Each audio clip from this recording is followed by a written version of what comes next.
Welcome to Save As Ability, a podcast to educate and inform you about disability employment issues. My name is David D'Arcangelo, and I'm your disability policy expert. Hey everybody, great to be back with you. David D'Arcangelo, Save As Ability here for another episode. Please like, subscribe, share.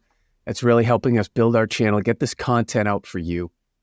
So today we're going to be talking about a little news going on in the disability community, particularly around some of the things we've been talking about, like the definition of disability, and particularly how disability is measured. All right, so let's get into it. So there's been stories written recently about how the United States Census Bureau is going to be measuring or changing the measurement potentially of people with disabilities. So let's just have a little review. We've mentioned pieces of this, but to bring everybody up to speed. So back in 2008, that's right, only 15 years ago, is the first time that the Census Bureau, through their instrument called the American Community Survey, started keeping the data for people with disabilities on a large scale by asking 6 questions, really, that are able to create these prevalence types: hearing and vision and cognition and mobility and independent living and self-care. And so before that, it didn't really, the data didn't really exist like it does now on this large scale, because the American Community Survey is such a big instrument, right? There were other tools from things called the BRFIS, which is the Behavioral Risk of Surveillance System, and the SIP, and other measures from other disability departments within the federal government and things like that. But back in 2008, again, when the American Community Survey was put in place, really the largest measure, because it gets distributed, that survey gets distributed to so many millions of people, it really became very valid pretty quickly. All right. So that was a good thing.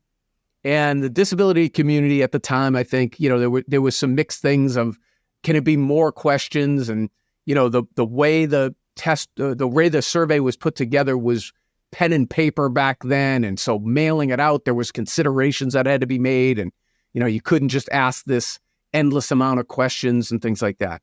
So here we are now in 2023.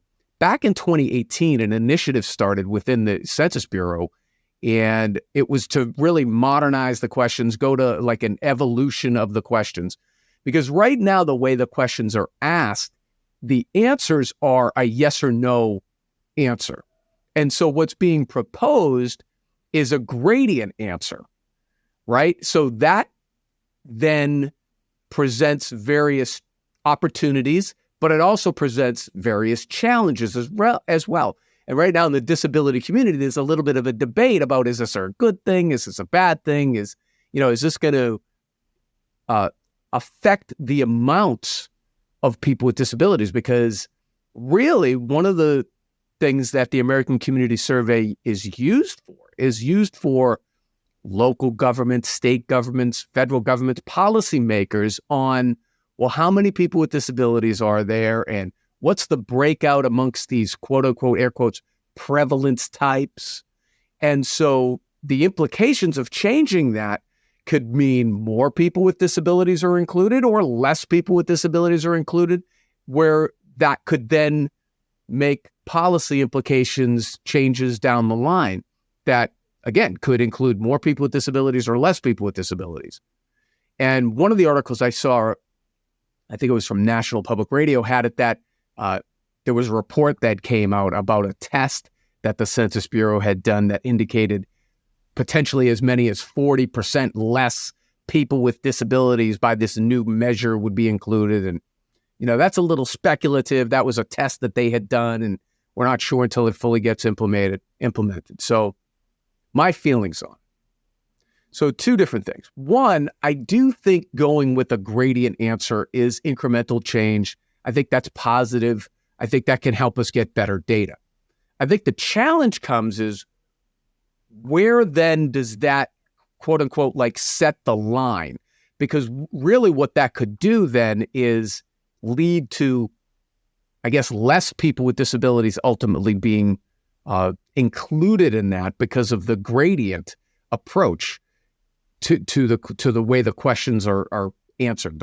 So it's not so much about the questions, it's more about like the answers. And by not having yes or no, all of a sudden you have this gradient. And so the pluses for it are we're then going to be able to match to the rest of the world with similar methodologies and things like that. That's probably a good thing.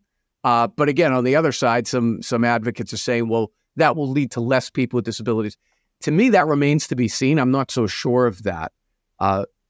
So again, just to go to the show, this is just one measure of disability, though. We're not even talking about these program the 67 definitions of disability that we've talked about in other episodes, right? So as you can see, this gets complicated. There's a lot of nuance here. What do you think about it? What do you think we should be doing? People in the disability community or people interested in these issues? Let me hear about it. Put in the comments. Again, like, subscribe, and share. We're going to be doing these all throughout the coming year for anybody checking this out. Hope you have a great holiday season. We'll see you next time. Happy New Year. It's David D'Arcangelo, Save Visibility. Talk to you soon. For more information about disability employment issues, please visit our website, disabilityemploymentsolutions.com. The Save As Ability podcast is available on Apple Podcasts, Spotify, our YouTube channel at Disability Policy Expert, or wherever you stream your podcasts. Subscribe, stream, rate, and review our shows. Your ratings and reviews help our show reach new audiences. Produced by Pod Pro Entertainment. Save As Ability lives within a network of podcasts located at podproentertainment.com. #TheNewRadio. Again, my name is David D'Arcangelo, and I'm your disability policy expert. Until next time, thank you. I hope you have a great day.